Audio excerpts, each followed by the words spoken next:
Price the lord, hallelujah. ದೇವರ ನಾಮಕ್ಕೆ ಸ್ತೋತ್ರವಾಗಲಿ. ಪ್ರಾರ್ಥನೆ ಮಾಡಿಕೊಳ್ಳೋಣ.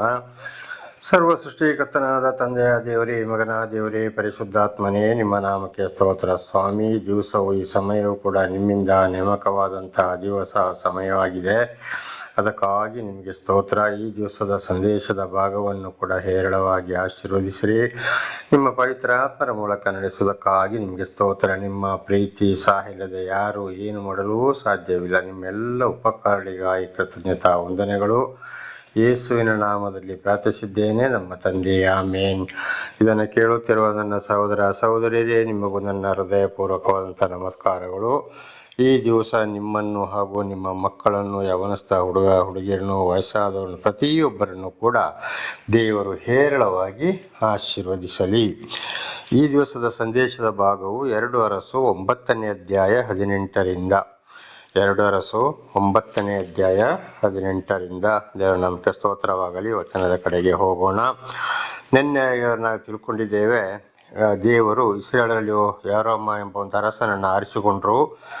ಆಗ ಅವರಿಗೆ ವಿರುದ್ಧವಾದಂಥ, ಹಿಂದಿನಿಂದಲೇ ಇಸ್ರಾಯೇಲರಿಗೆ ವಿರುದ್ಧವಾದಂಥ ಅರಾಮ್ಯರಲ್ಲಿ ಏನು ಮಾಡ್ತಾ ಇದ್ದ, ಅಲ್ಲಿ ಹೇಗಾದರೂ ಮಾಡಿ ಇವನನ್ನು ಕೂಡ ಸದೆಬಡಿಯಬೇಕೆಂಬುದಾಗಿ ಒಂದು ಗುಂಪು ಇವನಿಗೆ ಮೈಗೆ ಹುಷಾರಿಲ್ಲದಾಗ ಅಲ್ಲಿ ಮಲಗಿದ್ದ.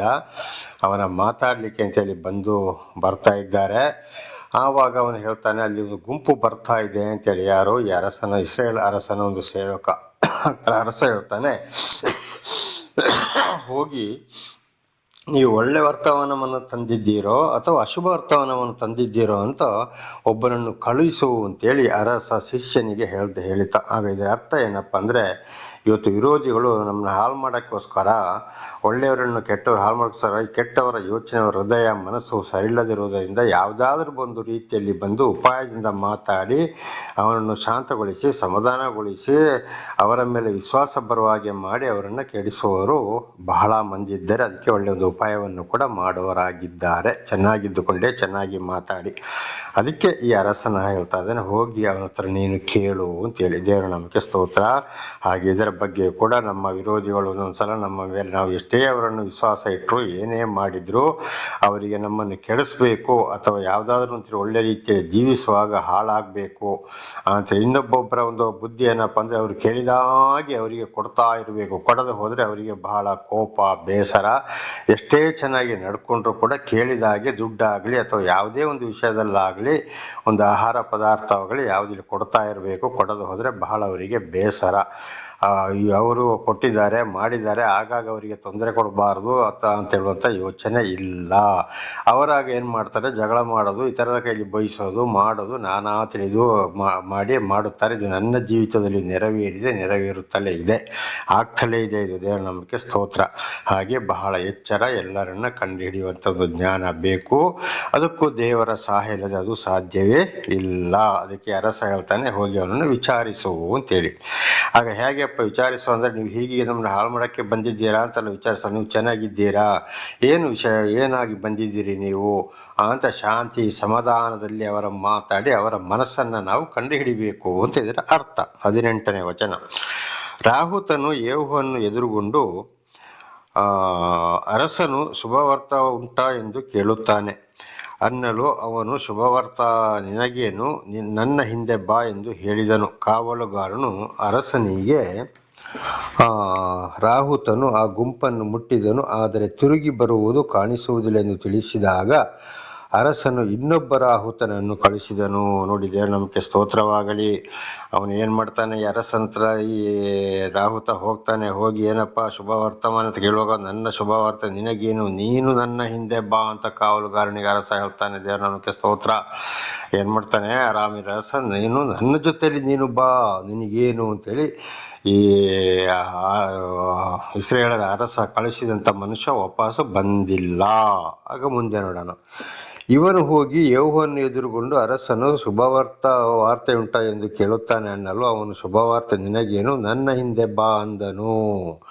ಅಲ್ಲಿ ಹೋಗಿ ಮತ್ತೆ ಕೇಳಿದಾಗಲೇ ಹೇಳ್ತಾನೆ, ನನಗೆ ಯಾಕೆ, ನೀನು ನನ್ನ ಜೊತೆಯಲ್ಲಿ ನೀನು ಬಾ, ಶುಭವಾರ್ತವನ್ನು ನಿನಗೆ ಯಾಕೆ ಅಂತೇಳಿ ಕೇಳಿದ. ಯಾರು? ಆ ಅರಸ. 20. ಕಾವಲುಗಾರನು ತಿರುಗಿ ಅರಸನಿಗೆ, ಎರಡನೆಯವನು ಆ ಗುಂಪನ್ನು ಮುಟ್ಟಿದನು, ಆದರೆ ಹಿಂದಿರುಗಿ ಬಂದು ಕಾಣಿಸುವುದೇ ಇಲ್ಲ. ರಥದಲ್ಲಿ ಕೂತಿರುವವನು ಕುದುರೆಗಳನ್ನು ಹುಚ್ಚಿ ಹಿಡಿದವನಂತೆ ಓಡಿಸುವನು ನೋಡಿದರೆ ಅವನು ನಿಶ್ಚಯ ಮೊಮ್ಮಗನಾದ ಯೇಹುವನಾಗಿರಬೇಕು ಎಂದು ಹೇಳಿದನು. ದೇವರ ನಾಮಕ್ಕೆ ಸ್ತೋತ್ರವಾಗಲಿ. 2 ಜನರು ಕೂಡ ಹೀಗೆ ಆದರೂ ಕಡೆಗೆ ಕುದುರೆ ರಥಗಳು ಕೂಡ ಏನು ಬಹಳ ಜೋರಾಗಿ ಓಡ್ತಾ ಇವೆ. ಇದು ಏನು ವಿಷಯ ಅಂತಲೇ ಗೊತ್ತಿಲ್ಲ, ಮುಂದೆ ತಿಳ್ಕೊಳ್ಳೋಣ. ಯೋರಾಮನು ರಥ ಹೂಡಬೇಕೆಂದು ತನ್ನ ಸೇವಕನಿಗೆ ಆಜ್ಞಾಪಿಸಿದನು. ಅವರು ಹೂಡಿದರು. ಆಗ ಇಸ್ರಾಯೇಲರ ಅರಸನಾದ ಇವನು ಯೆಹೂದ್ಯರ ಅರಸನಾದ ಅಹಜ್ಯನು ತಮ್ಮ ರಥಗಳಲ್ಲಿ ಕೂತುಕೊಂಡು ಯೆಹೋವನನ್ನು ಎದುರುಗೊಳ್ಳುವುದಕ್ಕಾಗಿ ಹೊರಟು ಇಸ್ರಾಯೇಲಿನವನಾದ ನಾಬೋತನ ಹೊಲದಲ್ಲಿ ಅವನನ್ನು ಸಂಧಿಸಿದರು. ದೇವರ ಸ್ತೋತ್ರವಾಗಲಿ. ಇಬ್ಬರು ನೋಡಿ ಅಲ್ಲಿ ಕಾಣಲಿಲ್ಲ. ಆಗ ಇಸ್ರಾಯೇಲರ ಅರಸ ಏನು ಮಾಡ್ದ, ಬೇರೆಯವರಿಗೆ ಅಲ್ಲಿ ರಥವನ್ನ ಸಿದ್ಧಪಡಿಸಿಕೊಂಡು ಅವರನ್ನು ಎದುರುಗೊಳ್ಳಕ್ಕೆ ಹೊರಟು ನಾನು ಇಬ್ಬರನ್ನ ಕಳಿಸಿದೆ. ಅಲ್ಲಿ ಆರಾಮ್ಯರ ಅರಸರು ಕೂಡ ಇವರನ್ನ ಸಂಧಿಸೋಣ ಅಂತೇಳಿ ಆಗ ಅಲ್ಲಿ ಹೊಲದಲ್ಲಿ ಏನ್ ಮಾಡ್ದ, ಅವರನ್ನ ಎದುರುಗೊಂಡ್ರು. ಇಬ್ರು ಬರಲಿಲ್ಲ, ಕಳಿಸಿದವ್ರನ್ನ ಬಿಡ್ಲಿಲ್ಲ. ಹಾಗೆ ಇವತ್ತು ವಿರೋಧಿಗಳ ಹತ್ರ ಖಂಡಿತವಾಗಿ ಹೋದಾಗ ಅವರು ಕೂಡ ಏನ್ ಮಾಡ್ತಾರೆ, ವಾಪಸ್ ಹೋಗಿ ನಮ್ಮ ವಿಚಾರವನ್ನ ಇವರು ತಿಳಿಸಬಾರ್ದು ಅಂತೇಳಿ ಆ ವಿಚಾರಿಸಲು ಹೋದವರನ್ನೇ ಹಿಡಿದಲ್ಲಿ ಇಡ್ತಾರೆ. ಕೊಲ್ಲಬಹುದು, ಹೊಡಿಬಹುದು, ಬಡಿಬಹುದು, ಇದೇ ಒಂದು ಅವಕಾಶ ಎಂಬುದಾಗಿ. ಯಾಕೆಂದರೆ ಅರಸನು ಕೂಡ ಬರಲಿ, ಆಗ ಅವನನ್ನು ಕೂಡ ನಾವು ಹೀಗೆ ಮಾಡೋಣ ಅಂತ ಹೇಳುವಂಥದ್ದು. ಆದ್ರಿಂದ ಬಹಳ ಎಚ್ಚರವಿರಬೇಕು. ದೇವರ ನಾಮಕ್ಕೆ ಸ್ತೋತ್ರವಾಗಲಿ. ಹಲ್ಲೆಲೂಯಾ. ಇದು ವಿರೋಧಿಗಳು ಮಾಡುವಂತ ಕೆಲಸ. ಇದು ನಮ್ಮ ಜೀವಿತಕ್ಕೂ ಕೂಡ ನಾವು ಅಳವಡಿಸಿಕೊಳ್ಳಬೇಕಾಗಿದೆ ಒಂದೊಂದು ಸಮಯದಲ್ಲಿ. 22 ಯೋರಾಮನು ಅವನನ್ನು ಕಂಡ ಕೂಡಲೇ ಯೆಹೋವೇ ಶುಭವೋ ಎಂದು ಅವನನ್ನು ಕೇಳಿದನು.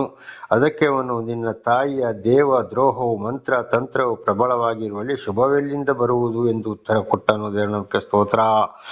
ನೋಡಿ, ಯೋರಾಮನು ಅವನನ್ನು ಕಂಡ ಕೂಡಲೇ ಶುಭವೋ ಅಂತೇಳಿ ಕೇಳಿದಾಗ ಅವನು ಹೇಳ್ತಾನೆ, ನಿನ್ನ ತಾಯಿ ಯಂತ್ರ ಮಂತ್ರ ಮಾಡಿ ಮಾಡಿ ಈ ರೀತಿ ನನ್ನನ್ನು ಕೆಡಿಸಿಬಿಟ್ಟಲ್ಲಪ್ಪ, ಇನ್ನು ಎಲ್ಲಿ ನಮಗೆ ಏನಾಗ್ತದೆ, ಶುಭ ಸಿಗ್ತದೆ ಅಂತ ಉತ್ತರ ಕೊಟ್ಟ.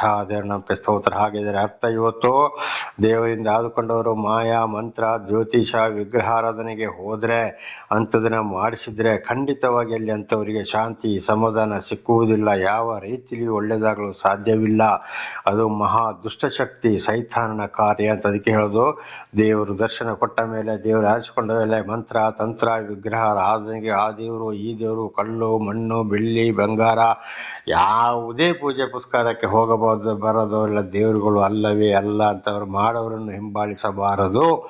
ಸರ್ವ ಸೃಷ್ಟಿಕರ್ತನಂತ ಆತ್ಮಸ್ವರೂಪ ಅಗ್ನಿಸ್ತಂಭ ಮೇಘಸ್ತಂಭ ವಾಣಿ ಶಬ್ದವಾದಂಥ ಎಲ್ಲ ಗ್ರಂಥಗಳಲ್ಲಿಯೂ ಸರ್ವ ಸೃಷ್ಟಿಕರ್ತ ದೇವರನ್ನು ಅರಿತುಕೊಂಡು ನಮ್ಮ ಹೃದಯದಲ್ಲಿ ಮನಸ್ಸಲ್ಲಿ ಕಣ್ಣು ಮುಚ್ಚಿ ಪ್ರಾರ್ಥಿಸಬೇಕು. ಸರ್ವ ಸೃಷ್ಟಿಯನ್ನು ನೋಡಿ ತಿಳಿದುಕೊಂಡು ನಾವು ನಿಜವಾದ ದೇವರನ್ನೇ ನಾವು ಏನು ಮಾಡಬೇಕು, ಹಿಂಬಾಲಿಸಬೇಕು.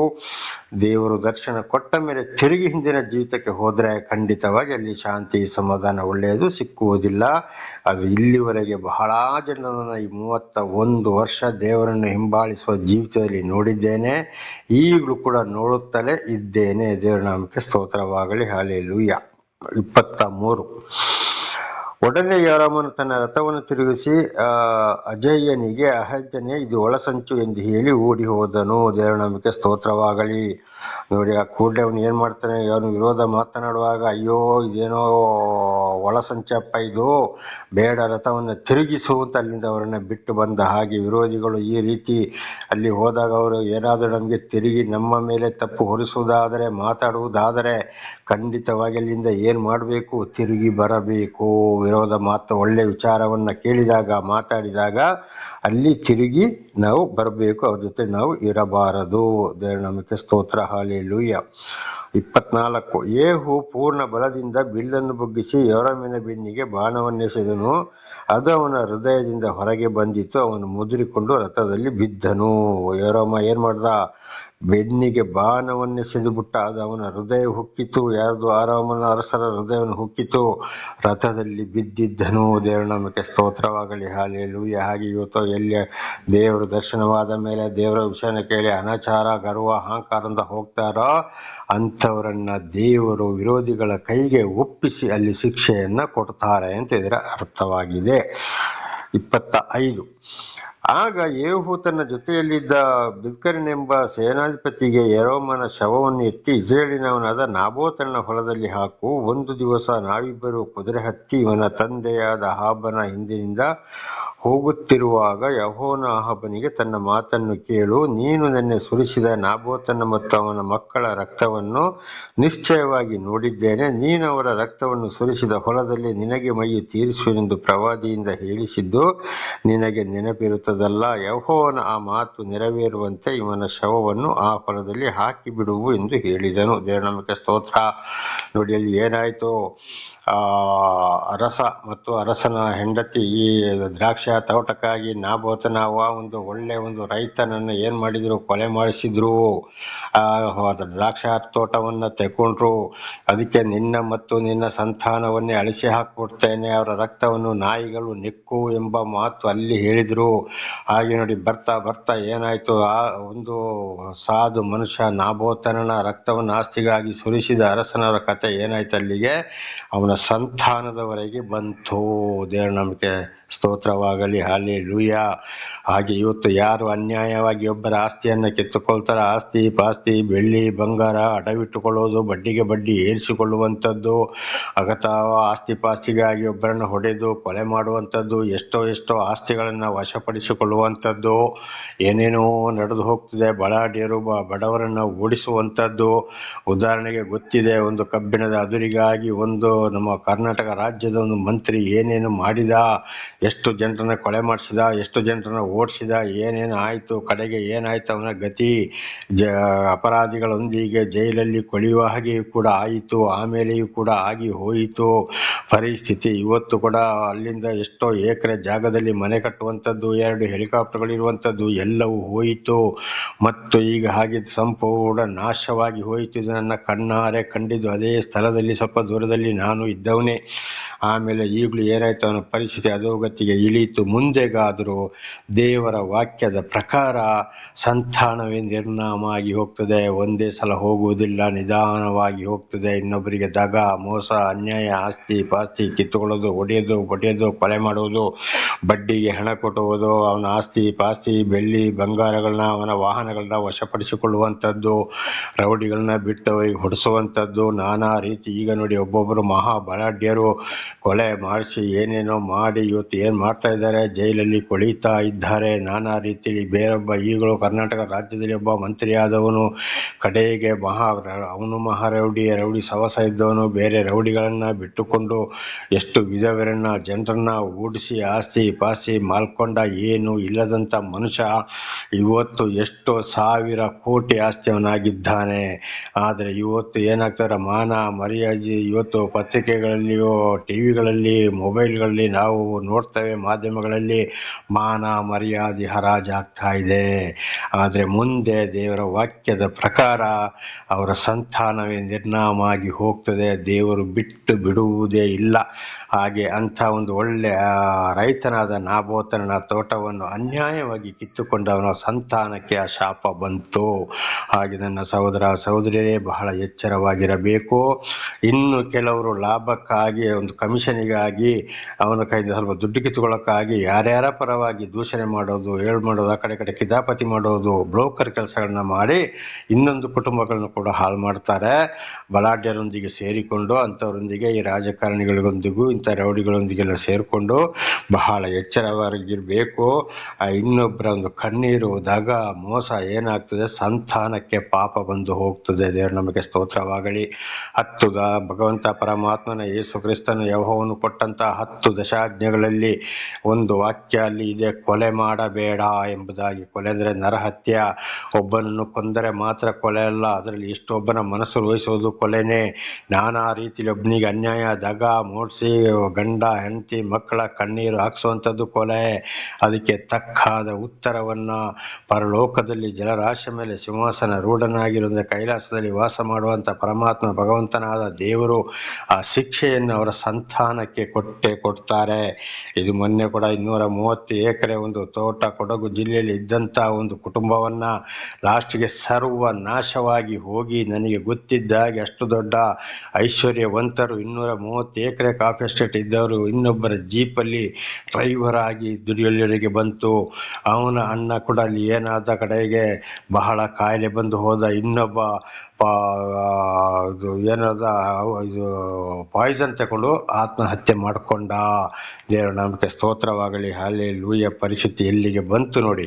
ಅದಕ್ಕೆ ದಯವಿಟ್ಟು ದೇವರ ದರ್ಶನವಾದ ಮೇಲೆ ಇಂಥವ್ರ ಜೊತೆಲಿ ಸೇರಬಾರ್ದು, ಹಣಕ್ಕಾಗಿ ಆಸೆ ಪಡಬಾರ್ದು, ಅಂಥವರಿಗೆ ಸಹಾಯ ಕೂಡ ಮಾಡಬಾರ್ದು. ದೇವರ ನಂಬಿಕೆ ಸ್ತೋತ್ರ. ಹಾಗೆ ಇವತ್ತು ದೇವರನ್ನು ಆದುಕೊಳ್ಳದವರಿಗೆ ಅದು ಏನು ಅಂತ ಗೊತ್ತಿಲ್ಲ. ದೇವರು ಆದುಕೊಳ್ಳದವರು, ದೇವರು ಆದುಕೊಂಡವರು ಈ ರೀತಿಗೆ ಹೋಗಬಾರದು. ಅದು ಬಹಳ ದೊಡ್ಡ ಒಂದು ಶಾಪವಾಗಿ ಮಾರ್ಪಡುತ್ತದೆ. ದೇವರ ನಂಬಿಕೆ. ಹಾಗೆ 27ನೇ ವಚನ. ಯೆಹೂದ್ಯರ ಅರಸನಾದ ಆಹಾಜನು ಇದನ್ನೆಲ್ಲ ಕಂಡು ಬೇತಹಗ್ಗದ ಮಾರ್ಗವಾಗಿ ಓಡಿ ಹೋದನು. ದೇವರ ನಂಬಿಕೆ ಸ್ತೋತ್ರವಾಗಲಿ. ಆಗ ಏನ್ ಮಾಡ್ದ ಯೆಹೂದ್ಯರ ಅರಸ ಆಹಾಜ ಹಿಂದಿನವನು ಏನ್ ಮಾಡ್ದ? ಇದನ್ನೆಲ್ಲ ಕಂಡು ಅಲ್ಲಿಂದ ಓಡಿ ಹೋದ. ಅಲ್ಲಿ ನಿಲ್ಲಿಲ್ಲ, ಅವನು ಹೆದರಿ ಹೋದ. ಯೇಹು ಅವರನ್ನು ಹಿಂದಟ್ಟಿ ಅವನನ್ನು ರಥದಲ್ಲಿಯೇ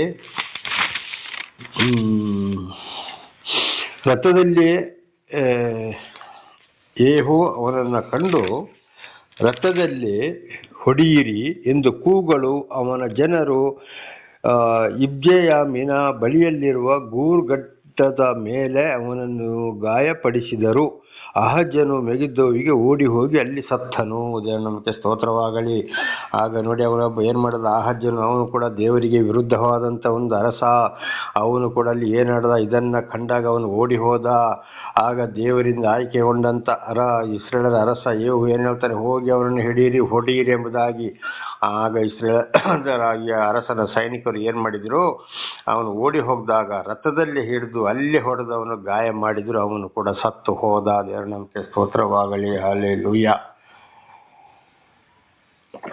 ಹಾಗೆ ಒಂದ್ಸಲ ದೇವರ ಕೋಪಕ್ಕೆ ಗುರಿಯಾದ್ರು ಅಂದ್ರೆ, ದೇವರೊಂದು ತೀರ್ಮಾನ ಮಾಡಿದ್ರು ಅಂದ್ರೆ, ಅವರು ಎಲ್ಲೇ ಓಡಿ ಹೋದ್ರು, ಏನೇ ಮಾಡಿದ್ರು ಕೂಡ ಅವರ ವೈರಿಗಳು ಸೈನಿಕರು ಬೆನ್ನಟ್ಟಿ ಖಂಡಿತವಾಗಿ ಕೊಲ್ತಾರೆ, ಬಿಡುವುದೇ ಇಲ್ಲ. ಇದು ಇವತ್ತು ಕೂಡ ನೋಡಿ ಅನೇಕ ಕಡೆಗೆ ಒಬ್ಬರಿಗೊಬ್ಬರು ವಿರೋಧ, ಒಂದು ರಾಷ್ಟ್ರಕ್ಕೆ ರಾಷ್ಟ್ರ, ರಾಜ್ಯಕ್ಕೆ ರಾಜ್ಯನೇ ವಿರೋಧ ಆದಾಗ, ಅದರಲ್ಲಿ ವಿಶೇಷವಾಗಿ ರಾಷ್ಟ್ರಕ್ಕೆ ರಾಷ್ಟ್ರ ವಿರೋಧವಾದಾಗ ಅಂಥವರಿಗೆ ಖಂಡಿತವಾಗಿ ಅಲ್ಲಿ ಏನಾಗ್ತದೆ? ದೇವರು ಸೈನಿಕರ ಮೂಲಕ ಅವರನ್ನು ಹೊಡೆದುರುಳಿಸುತ್ತಾರೆ. ಇದು ಇವತ್ತು ನಮ್ಮ ಭಾರತ ದೇಶದಲ್ಲಿ ಹೊರಗಿನ ರಾಷ್ಟ್ರಗಳಲ್ಲಿ ಕೂಡ ನಡೀತದೆ. ಇದನ್ನು ತಿಳಿದುಕೊಳ್ಳಲು ಬಹಳ ಜ್ಞಾನ ಬೇಕು. ಅವ್ರು ಎಂಥ ಬಲಾಢ್ಯರಿರ್ಬೋದು, ಎಂಥ ರೌಡಿಗಳಿರ್ಬೋದು, ಎಂಥ ಉಗ್ರರೇ ಇರ್ಬೋದು, ಏನೇ ಇರ್ಬೋದು, ದೇವರು ನಿತ್ತು ಸೈನಿಕರೊಂದಿಗೆ ಯುದ್ಧ ಮಾಡಲು ಪ್ರಾರಂಭಿಸಿದಾಗ ಅಂಥ ವೈರಿಗಳನ್ನ ದೇವರು ಸದೆ ಬಡಿಯುತ್ತಾರೆ. ದೇವರ ನಾಮಕ್ಕೆ ಸ್ತೋತ್ರವಾಗಲಿ. ಅದುವೇ ಇವತ್ತು ಕೂಡ ನಡೀತಾ ಇರುವಂಥದ್ದು. ಇದನ್ನು ಚೆನ್ನಾಗಿ ತಿಳಿದುಕೊಳ್ಳಲು ದೇವರು ಕೊಟ್ಟ ಜ್ಞಾನ ಇದ್ದರೆ ಮಾತ್ರ ಸಾಧ್ಯವಾಗ್ತದೆ. 28. ಅವನ ಸೇವಕನು ಅವನ ಶವವನ್ನು ರಥದಲ್ಲಿ ಹಾಕಿಕೊಂಡು ಯೆರೂಸಲೇಮಿನಲ್ಲಿರುವ ದಾವೀದ ನಗರಕ್ಕೆ ತಂದು ಅದನ್ನು ಅವನ ಕುಟುಂಬ ಸ್ಮಶಾನ ಭೂಮಿಯಲ್ಲಿ ಸಮಾಧಿ ಮಾಡಿದರು. ನೋಡಿ, ಅಹಜ್ಯ ಏನ್ ಮಾಡ್ದ? ಸತ್ತು ಹೋದ. ಕಡೆಗೆ ಅವನ್ನ ಏನ್ ಮಾಡಿದ್ರು? ಅವನನ್ನು ಜೆರುಸಲೇಮಿಗೆ ಅವನ ಕುಟುಂಬದ ಸಮಾಧಿಯಲ್ಲಿ ತಂದು ಅವನ ಶವವನ್ನು ಸೇವಕರು ಸಮಾಧಿ ಮಾಡಿದ್ರು. ಅವನು ಮಾಡಿದ ಅನ್ಯಾಯಕ್ಕೆ ಅವನು ಕೂಡ ಸತ್ತು ಹೋದ. 29. ಅಹಜ್ಯನು ಅಹಾಬನ ಮಗನಾದ ಯೋರಾಮನ ಆಳ್ವಿಕೆಯ 11ನೇ ವರ್ಷದಲ್ಲಿ ಯೆಹೂದ್ಯರ ಅರಸನಾಗಿದ್ದನು. ದೇವರ ನಾಮಕ್ಕೆ ಸ್ತೋತ್ರವಾಗಲಿ. ದೇವರು ಆದುಕೊಂಡವನು ಕೂಡ ಹಿಂದೆ ಅರಸನಾಗಿದ್ದ. ಆದರೂ ದೇವರಿಗೆ ವಿರುದ್ಧವಾದಾಗ ದೇವರು ಏನ್ ಮಾಡಿದ್ರು? ಅವನ ಅರಸಂತೆಯಲ್ಲಿ ಬಿಟ್ರ? ಇಲ್ಲ. ಅವನ ವಿರೋಧಿಗಳ ಕೈಗೆ ಒಪ್ಪಿಸಿಕೊಟ್ಟು, ಅವನಿಂದ ಬಲಾಢ್ಯರ ಕೈಗೆ ಒಪ್ಪಿಸಿಕೊಟ್ಟು ಅವನು ಸಾಯುವಾಗೆ ಅಂಥ ಶಿಕ್ಷೆ ಅವನಿಗೆ ಬಂತು. ಹಾಗೆ ದೇವರು ಆದುಕೊಂಡ ಮೇಲೆ ಬಹಳ ಸಮಯದ ನಾವು ಇದನ್ನೇ ತಿಳಿದುಕೊಂಡು ಬರ್ತಾ ಇದ್ದೇವೆ. ದೇವರು ದರ್ಶನ ಕೊಟ್ಟ ಮೇಲೆ, ದೇವರು ನಮ್ಮನ್ನು ನಡೆಸುವಾಗ ಇತರರ ಮಾಯ ಮಂತ್ರ ಜ್ಯೋತಿಷ ಮಾಡಿ ಯಾವುದೇ ಕಾರಣಕ್ಕೂ ದೇವರ 10 ದಶಾಜ್ಞೆಗಳಿಗೂ ಇತರ ವಾಕ್ಯಗಳಿಗೂ ನಾವು ಅವಿಧೇಯರಾಗಿ ನಡೆದರೆ, ವಿರೋಧವಾಗಿ ನಡೆದರೆ, ಖಂಡಿತವಾಗಿ ದೇವರನ್ನು ಕೋಪವಿಬ್ಬಿಸಿದರೆ ಬಹಳ ಶಿಕ್ಷೆಯನ್ನು ಅನುಭವಿಸಬೇಕಾಗ್ತದೆ. ನೋಡಿ, ಐಗುಪ್ತ ದೇಶದಿಂದ ಇಸ್ರೇಲರನ್ನ ದೇವರು ಏನ್ ಮಾಡಿದ್ರು? ಐಗುಪ್ತ ದೇಶಕ್ಕೆ ಕಳಿಸಿದ್ರು. ಬರೀ 70 ಮಂದಿ.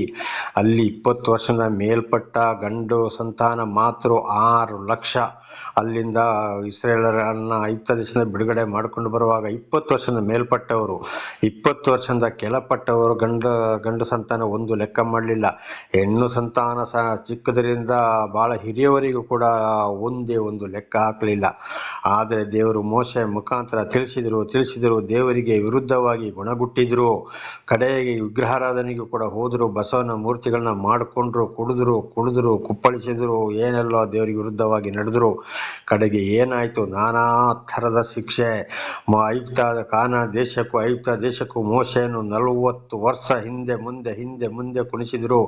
ಮೋಶೆ ಅಂದರೆ ಅರ್ಥ ಏನಪ್ಪ ಅಂದರೆ ನೀರಿನಿಂದ ಎತ್ತಲ್ಪಟ್ಟವನು ಅಂತ ಇದರ ಅರ್ಥ. ಅಂದರೆ ದೇವರಿಂದ ಅಭಿಷೇಕ. ಅದು ಮೋಶೆಗೆ ಒಂದು ದೀಕ್ಷಾಸ್ಥಾನವನ್ನು ಸೂಚಿಸ್ತದೆ. ಹೆರೋದನ ಅರಸ ಕೊಲ್ಲಲು ಪ್ರಯತ್ನ ಪಟ್ಟಾಗ ಅಲ್ಲಿ ಏನು ಮಾಡ್ತಾನೆ? ದೇವರು ಮೋಶೆಯನ್ನ ಅಲ್ಲಿ ನೀರಿನ ಮೂಲಕ ರಕ್ಷಿಸಿದ್ದಾರೆ. ಇದನ್ನು ಹಿಂದೆ ಕೂಡ ತಿಳಿಸಿದ್ದೇವೆ. ಆ ವಿಷಯಗಳು ಬಹಳ ಇವೆ.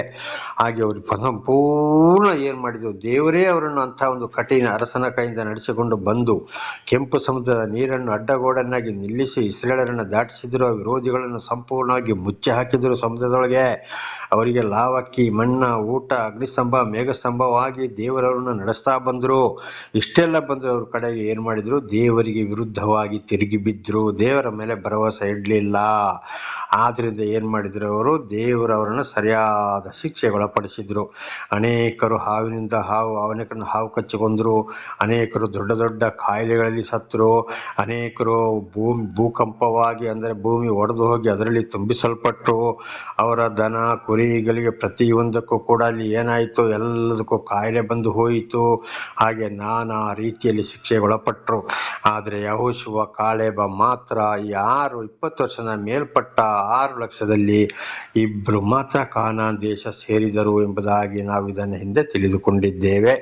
ದೇವರ ನಾಮಕ್ಕೆ ಸ್ತೋತ್ರವಾಗಲಿ. ಅದು ಈಗಲೂ ಕೂಡ ದೇವರು ದರ್ಶನ ಕೊಟ್ಟಾಗ ಅನೇಕ ರೀತಿ ಕಠಿಣ ವ್ಯಕ್ತಿಗಳ ಕೈಯಿಂದ, ದುಷ್ಟ ಅರಸರ ಕೈಯಿಂದ, ದುಷ್ಟ ಊರಿನ ಕೈಯಿಂದ, ಜನರುಗಳ ಕೈಯಿಂದ, ಹಿರಿಯರ ಪಾಪದಿಂದ, ಅವರ ಪಾಪಗಳಿಂದ ಬಿಡುಗಡೆ ಮಾಡಿ ನಡೆಸ್ತಾ ಇರುವಾಗ ದೇವರನ್ನು ಅರಿತುಕೊಂಡು ಮತ್ತೆ ತಿರುಗಿ ದೇವರಿಗೆ ವಿರುದ್ಧವಾಗಿ ಒಂದು ಅವರವರೇ ಅಥವಾ ಹೆಂಡತಿಯ ಮೂಲಕವೋ ಏನೇ ಆದರೂ ವಿರುದ್ಧವಾಗಿ ತಿರುಗಿ ಬಿದ್ದಾಗ ಖಂಡಿತವಾಗಿ ದೇವರಿಂದ ಬಹಳ ಶಿಕ್ಷೆಯನ್ನು ಅನುಭವಿಸಬೇಕಾಗ್ತದೆ. ಅದಕ್ಕೆ ಹಾಗೆ ಆಗ್ತಾ ಇರುವಾಗ ನೋಡಿ, ಮೋಶೆ ಮುಖಾಂತರ ತಿಳಿಸ್ತಾ ಬಂದರು, ಮಾತು ಕೇಳಲಿಲ್ಲ, ಶಿಕ್ಷೆ ಬಂತು. ಈ ಹಿಂದಿನ ಸಂದೇಶದಲ್ಲಿ ಕೂಡ ಬಹಳ ದಿವಸ ನಾವು ಕೇಳ್ತಾ ಇದ್ದೇವೆ. ಎಲೀಷನ ಮುಖಾಂತರ ದೇವರು ಆದುಕೊಂಡಂಥವರಿಗೆ ಎಲಿಯನ ಮುಖಾಂತರ ತಿಳಿಸಿದ್ರು. ಆಮೇಲೆ ಎಲಿಯನನ್ನು ದೇವರು ಸೊಂಟದ ಗಾಳಿಯಲ್ಲಿ ಮೇಲೆ ಎತ್ತಿದರು. ಎಲಿಯನ ಬದಲು ಎಲೀಷನನ್ನು ದೇವರು ಎಲಿಯನ ಮೂಲಕವೇ ಆರಿಸಿಕೊಂಡರು. ಎಲೀಷನು ಕೂಡ ತಿಳಿಸ್ತಾ ಬಂದರು. ಆದರೆ ಬಂದು ಏನಾಯ್ತು? ಮಾತು ಕೇಳಿದ್ರ ಇಲ್ಲ. ಕಡೆಗೆ ಅಂತ ಅರಸರುಗಳನ್ನೇ ದೇವರು ಶಿಕ್ಷೆಗೆ ಒಳಪಡಿಸಿದರು, ಸತ್ತೇ ಹೋದ್ರು. ದೇವರ ನಾಮಕ್ಕೆ ಸ್ತೋತ್ರವಾಗಲಿ. ಇದುವೇ ಇವತ್ತು ಕೂಡ ನಡೀತಾ ಇದೆ. ಇದನ್ನು ಬಹಳ ತಿಳಿದುಕೊಳ್ಳಲು ಜ್ಞಾನ ಬೇಕು.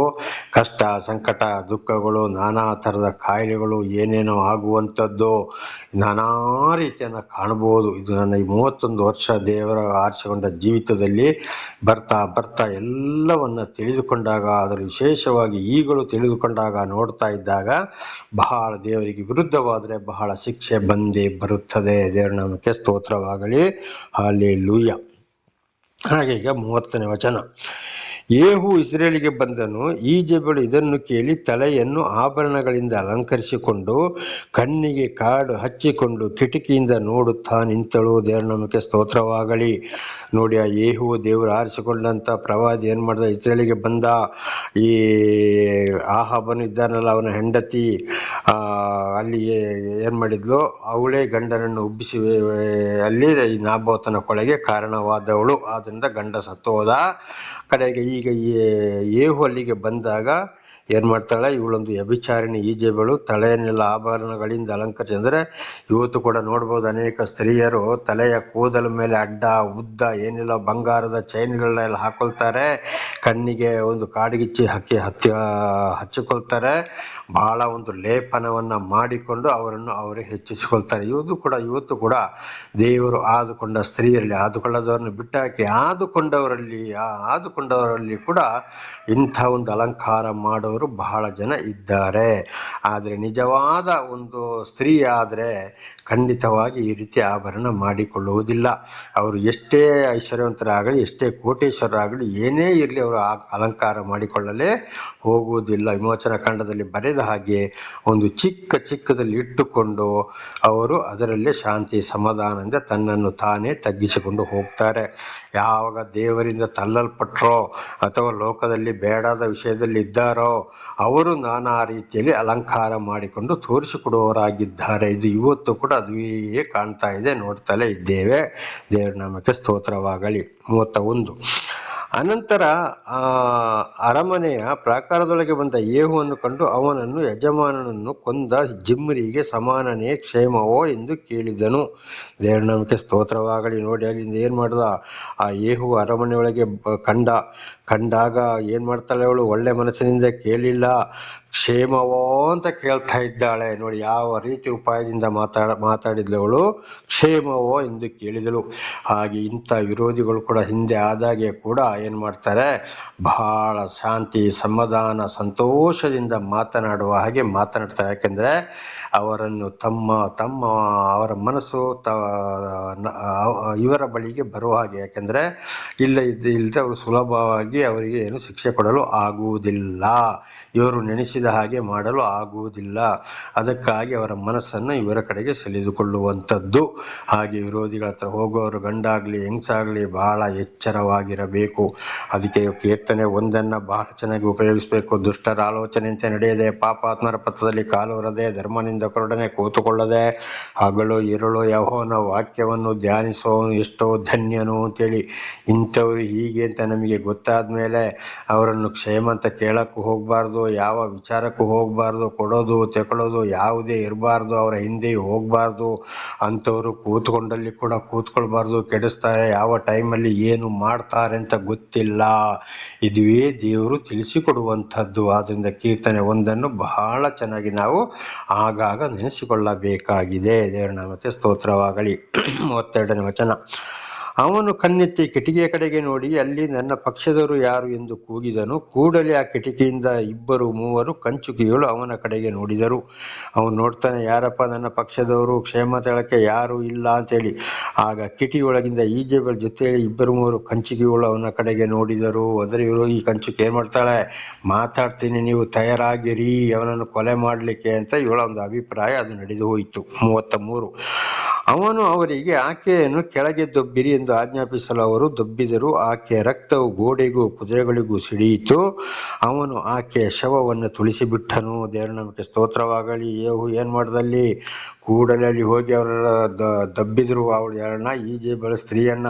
ಹೋಗಿ ಅವಳನ್ನು ದಬ್ಬಿರಿ ಕೆಳಗಡೆ ಅಂತಲೇ. ಯಾರಿ, ಯೇಹು ಅರಸನ ಮುಖಾಂತರ ನಾಬಾಲನನ್ನ ಕೊಲೆ ಮಾಡಿದಂತಾಗ ಅರಸ ಅವನು ಸತ್ತು ಹೋದ.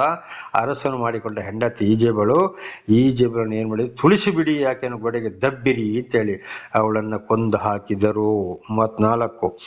ಅನಂತರ ಅವನು ಅರಮನೆಯೊಳಗೆ ಹೋಗಿ ಅನ್ನಪಾನಗಳನ್ನು ತೆಗೆದುಕೊಂಡು ತನ್ನ ಸೇವಕರಿಗೆ ಶಾಪಗ್ರಸ್ತ ಸ್ತ್ರೀಯ ಶವವನ್ನು ನೋಡಿಕೊಂಡು ಸಮಾಧಿ ಮಾಡಿರಿ, ಆಕೆಯು ರಾಜಪುತ್ರಿಯಾಗಿರುತ್ತಷ್ಟೆಂದು ಆಜ್ಞಾಪಿಸಿದನು. ಯೇಹು ಏನು ಮಾಡ್ತಾನೆ, ಹೋಗಿ ನೋಡಿ ಅವಳ ಆಕೆಯ ಶವವನ್ನು ಸಮಾಧಿ ಮಾಡಿ ಅಂತ. ನೋಡಿ, ನಾಬೋತನ ರೈತನಿಗೆ ಗಂಡ ಹೆಂಡತಿ ಮಾಡಿದಂಥ ಅನ್ಯಾಯ, ತೋಟವನ್ನು ವಶಪಡಿಸಿಕೊಂಡಿದ್ದು, ಅವನನ್ನು ಕೊಲೆ ಮಾಡಿಸಿದಂಥದ್ದು. ಕಡೆಗೆ ಅವನ ರಕ್ತ, ನಾಬೋತನ ರೈತನ ರಕ್ತವನ್ನು ನಾಯಿಗಳು ನೆಕ್ಕಿದವು. ಆಗಲೇ ದೇವರು ಹೇಳಿದರು, ಇವರ ರಕ್ತವು ಕೂಡ ಹಾಗೆ ನಾಯಿಗಳು ನೆಕ್ಕಲ್ಪಡವು, ಹಾದಿ ಬೀದಿಯಲ್ಲಿ ಶವವು ಬಿಸಾಲ್ಪಡುವುದು ಎಂಬುದಾಗಿ. ಇದನ್ನೇ ಸ್ವಲ್ಪ ಹಿಂದೆ ಕೂಡ ಹೇಳಿದ್ದ. ಅನ್ಯಾಯ ಮಾಡಿದ ಪರಿಸ್ಥಿತಿ ಎಲ್ಲಿ ಬಂತು, ಬಹಳ ವರ್ಷಗಳ ನಂತರ ಆಗ ನಾಬೋತನ ಕೊಲೆಗೆ ಕಾರಣದ ಗಂಡ ಹೆಂಡತಿಯರಿಗೂ ಅದೇ ಗತಿ ಬಂದು ಹೋಯಿತು. ಅದಕ್ಕೆ ಹೇಳೋದು, ಬಹಳ ಎಚ್ಚರ. ನಾವು ಒಬ್ಬರ ಮನಸ್ಸು ನೋಯಿಸಿದರೆ, ಒಬ್ಬರಿಗೆ ಅನ್ಯಾಯ ಮಾಡಿದರೆ ಅದು ಅವರ ಮೇಲೆಯೂ ಅವರ ಮಕ್ಕಳ ಮೇಲೆಯೂ ಬರುತ್ತದೆ. ಹೆತ್ತ ತಂದೆಯ ದೋಷ ಫಲ 3-4 ಮಕ್ಕಳ ತಲೆಮಾರಿಗೆ. ವಿಮೋಚನಕಾಂಡ 20:5-6-34-7 ಮತ್ತು ಅರಣ್ಯಕಾಂಡದಲ್ಲಿ ಬರೆದಿರುವಂಥದ್ದು. ಕೀರ್ತನೆ 109 ತಾಯಿಯ ದೋಷ ಅಳಿದು ಹೋಗದಿರಲಿ. ನೋಡಿ, ಈಜೆಬೆಲ್ ಕೂಡ ಮಾಡಿದಂಥ ಪಾಪ ಅಳಿದು ಹೋಯ್ತಾ ಇಲ್ಲ, ಬಂದೇ ಬಂತು ಅವಳಿಗೆ. ಹಾಗೆ 35. ಸೇವಕರು ಶವವನ್ನು ಸಮಾಧಿ ಮಾಡುವುದಕ್ಕಾಗಿ ಹೋದರು, ಆದರೆ ಅವರಿಗೆ ಆಕೆಯ ತಲೆಬುರುಡೆ ಕೈಕಾಲುಗಳು ಹೊರತಾಗಿ ಬೇರೆ ಏನು ಸಿಕ್ಕಲಿಲ್ಲ. ಅಲ್ಲಿ ಏನು ಮಾಡಿದ್ರು, ಸಮಾಧಿ ಮಾಡಲಿಕ್ಕೆ ಹೋದರು, ತಲೆ ಬುರುಡೆ ಕೈಕಾಲು ಮಾತ್ರ ಸಿಕ್ತು, ಬಾಕಿ ಎಲ್ಲ ನಾಯಿಗಳು ತಿಂದು ಬಿಟ್ಟವು. ಅವರು ಹಿಂದಿರುವ ಯೆಹೋವನ ಹತ್ತಿರ ಬಂದ ಸಂಗತಿಯನ್ನು ತಿಳಿಸಲು ಅವನು ಅವರಿಗೆ, ನಾಯಿಗಳು ಈಜೆಬೆಳ ದೇಹಮಾಂಸವನ್ನು ಇಸ್ರಾಯೇಲ್ಯರ ಹೊಲದಲ್ಲಿ ತಿಂದು ಬಿಡುವು, ಆಕೆಯ ಶವವು ಹೊಲಕ್ಕೆ ಗೊಬ್ಬರವಾಗುವುದು. ಇದು ಈಜೆಬೆಳ ಶವವೆಂದು ಯಾರಿಗೂ ಗುರುತು ಸಿಕ್ಕದ ಹಾಗಾಗುವುದೆಂಬುದಾಗಿ ಯೆಹೋವನು ಶಿಪ್ಪಿಯನ್ನು ತನ್ನ ಸೇವಕನಾದ ಎಲಿಯನ ಮುಖಾಂತರ ಹೇಳಿಸಿದ ಮಾತು ಈಗ ನೆರವೇರಿತು ಅಂದನು. ದೇವರ ನಾಮಕ್ಕೆ ಸ್ತೋತ್ರವಾಗಲಿ. ಎಲಿಯನ ಮೂಲಕ ಹೇಳಿದಂಥ ಮಾತು ಯಾರ್ದೋ, ಈ ಅರಸ ಅರಸ ಮತ್ತು ಅಂದರೆ ನಾಬೋತನನ್ನು ಕೊಲೆ ಮಾಡಿದಂಥ ಅರಸ ಮತ್ತು ಅವರ ಹೆಂಡತಿಯವರ ರಕ್ತವು ಕೂಡ ನಾಯಿಗಳು ನೆಕ್ಕು. ಈ ಜೆಬುಲ ಸ್ತ್ರೀ ಆದರೆ ಗಂಡನ ಶವವನ್ನು ಏನಾಯಿತು ಅಲ್ಲಿ ಸಮಾಧಿ ಮಾಡಿದ್ರು. ಆದರೆ ಈ ನಾಬೋತನನ್ನು ಕೊಲೆ ಮಾಡಲಿಕ್ಕೆ ಕಾರಣ ಯಾರು? ಹೆಂಡತಿಯ ಮಾತನ್ನು ಕೇಳಿ ಹೀಗೆ ಸುಮ್ಮನೆ ಆದ. ಅದರಲ್ಲಿ ಒಂದನೇ ಕಾರಣ ಹೆಂಡತಿ. ಆದ್ದರಿಂದ ಗಂಡನ ಶವವನ್ನು ಸಮಾಧಿ ಮಾಡಿದ್ರು. ಇವಳು ಗಂಡನನ್ನು ಕೆಡಿಸಿದ್ರಿಂದ ಇವಳ ಶವ ಅಲ್ಲಿ ನಾಯಿಗಳು ನೆಕ್ಕಿದವು. ಮಾಂಸವನ್ನೆಲ್ಲ ನಾಯಿಗಳು ತಿಂದುಬಿಟ್ಟವು, ರಕ್ತವನ್ನು ನಾಯಿಗಳು ನೆಕ್ಕಿದವು. ಅದು ಯಾರಿಗೂ ಗುರುತು ಸಿಕ್ಕದ ಹಾಗೆ ಆಗಿ ಹೋಯಿತು. ನೋಡಿ, ದೇವರ ಒಂದು ಶಾಪ ಎಲ್ಲಿಗೆ ಬಂತು. ಇದಕ್ಕೆ ಮತ್ತಾಯ, ಮಾರ್ಕ, ಲೂಕದಲ್ಲಿ ಕೂಡ ನಾನು ಆರಿಸಿಕೊಂಡವರನ್ನ ಮುಟ್ಟಬೇಡಿ. ಈ ಚಿಕ್ಕವರಿಗೆ ಯಾರಾದರೂ ಅಡ್ಡಿಯಾದರೆ ಅವರು ತನ್ನ ಕುತ್ತಿಗೆಗೆ ಬೀಸುವ ಕಲ್ಲನ್ನು ಕಟ್ಟಿಕೊಂಡು ಸಮುದ್ರಕ್ಕೆ ಬೀಳುವುದೇ ಲೇಸು. ಅಂದರೆ ಅವರ ಶವಗಳು ಕೂಡ ಮೇಲೆ ಬರುವುದು ಬೇಡ, ಕಾಣುವುದು ಬೇಡ. ಅವರ ಶವಗಳಿಗೂ ಕೂಡ ಬಹಳ ಶಿಕ್ಷೆ ಇದೆ ಎಂಬುದಾಗಿ ಇದರ ಅರ್ಥ. ನಾನು ಅಭಿಷೇಕಿಸಿದವರನ್ನು ಮುಟ್ಟಬೇಡಿ ಎಂಬುದಾಗಿ 2 ಕಡೆ ಸತ್ಯವೇದದಲ್ಲಿ ಬೈಬಲ್ನಲ್ಲಿ ಬರೆಯಲ್ಪಟ್ಟಿದೆ. ನನ್ನ ಕಣ್ಣ ಗುಡ್ಡೆಗೆ ಚುಚ್ಚಿದಂತಾಗುವುದೆಂಬುದಾಗಿ. ಆದ್ದರಿಂದ ಇನ್ನೊಬ್ಬರಿಗೆ ಅನ್ಯಾಯ, ದಗ, ಮೋಸ ಮಾಡಿದರೆ ದೇವರು ಆದುಕೊಂಡವರಿಗೂ ದೇವರಿಗೂ ವಿರುದ್ಧವಾದರೆ ಬಹಳ ಶಿಕ್ಷೆಯನ್ನು ಅನುಭವಿಸಬೇಕಾಗ್ತದೆ. ಇದುವೇ ಒಂದು ಉದಾಹರಣೆಯಾಗಿದೆ. ದೇವರ ನಮಗೆ ಸ್ತೋತ್ರವಾಗಲಿ. ಇದನ್ನು ಬಹಳ ಚೆನ್ನಾಗಿ ನಾವು ಅರ್ಥ ಮಾಡಿಕೊಳ್ಳಬೇಕು. ಇತರರ ಬಗ್ಗೆ ಕೂಡ ಓದಿ ತಿಳಿದುಕೊಳ್ಳಬೇಕು. ಇಂಥ ವಿಷಯಗಳನ್ನು ಮಕ್ಕಳಿಗೆ ಹೇಳಿ ಎಚ್ಚರಿಸಲು ಬೇಕು. ಪ್ರಾರ್ಥನೆ ಮಾಡಿಕೊಳ್ಳೋಣ. ಸರ್ವ ಸೃಷ್ಟಿಕರ್ತನ ತಂದೆಯ ದೇವರೇ, ಮಗನ ದೇವರೇ, ಪರಿಶುದ್ಧಾತ್ಮನೇ, ನಿಮ್ಮ ನಾಮಕ್ಕೆ ಸ್ತೋತ್ರ. ಸ್ವಾಮಿ, ಇವತ್ತಿನ ಸಂದೇಶವನ್ನು ನನ್ನ ಸಹೋದರಿಗೆ ನೀವು ತಿಳಿಸಲು ಆಶೀರ್ವಾದ ಮಾಡಿದಕ್ಕಾಗಿ ಸ್ತೋತ್ರ. ನಾನು ಕೂಡ ಹೆಚ್ಚೆಚ್ಚು ತಿಳಿದುಕೊಳ್ಳುವಂತೆ ನೀವು ಮಾಡಿದಕ್ಕಾಗಿ ಸ್ತೋತ್ರ. ಇದನ್ನು ಕೇಳಿದವರು ಚೆನ್ನಾಗಿ ಅರ್ಥ ಮಾಡಿಕೊಂಡು ಕೇಳಿ ತಿಳಿದುಕೊಳ್ಳಲು ಬೇಕಾದಂಥ ವಿಶೇಷವಾದ ಜ್ಞಾನವನ್ನು ಅವರಿಗೆ ಅನುಗ್ರಹಿಸಿರಿ. ಅವರ ಮಕ್ಕಳಿಗೆ ಇದೆಲ್ಲವನ್ನು ತಿಳಿಸಿ ಅವರೆಲ್ಲರೂ ನಿಮ್ಮ ವಾಕ್ಯಕ್ಕೆ ವಿಧೇಯರಾಗಿ ಜೀವಿಸಿ ನಿಮ್ಮಿಂದ ಆಶೀರ್ವಾದವನ್ನು ಹೊಂದಿಕೊಂಡು ಇತರರಿಗೂ ಸಾಕ್ಷಿಗಳಾಗುವಂತೆ ಮಾರ್ಪಡಿಸಿ. ನಿಮ್ಮ ಪ್ರೀತಿ ಸಹಾಯದ ಯಾರು ತಿಳಿದುಕೊಳ್ಳಲು ಸಾಧ್ಯವಿಲ್ಲ, ಯಾರಿಗೂ ವಿಶೇಷವಾದ ಜ್ಞಾನ ಬರಲು ಸಾಧ್ಯವಿಲ್ಲ. ನಿಮ್ಮೆಲ್ಲ ಉಪಕಾರಗಳಿಗಾಗಿ ಕೃತಜ್ಞತಾ ವಂದನೆಗಳು. ಯೇಸುವಿನ ನಾಮದಲ್ಲಿ ಪ್ರಾರ್ಥಿಸಿದ್ದೇನೆ ನಮ್ಮ ತಂದೆಯೇ, ಆಮೇನ್. ಇದನ್ನು ಕೇಳುತ್ತಿರುವ ನನ್ನ ಸಹೋದರಿಯರೇ, ನಿಮಗೂ ನನ್ನ ಹೃದಯಪೂರ್ವಕವಾದಂಥ ಧನ್ಯವಾದಗಳು. ದೇವರು ಈ ದಿವಸವು ನಿಮ್ಮನ್ನು, ನಿಮ್ಮ ಮಕ್ಕಳನ್ನು ಹೋದಲ್ಲಿ ಬಂದಲ್ಲಿಯೂ ಎಲ್ಲ ಕೆಲಸ ಕಾರ್ಯಗಳು ವಿದ್ಯಾಭ್ಯಾಸದಲ್ಲಿಯೂ ಕಾಲಿಡುವ ಪ್ರತಿ ಒಂದು ಸ್ಥಳವನ್ನು ಕೂಡ ದೇವರು ಹೇರಳವಾಗಿ ಆಶೀರ್ವದಿಸಲಿ.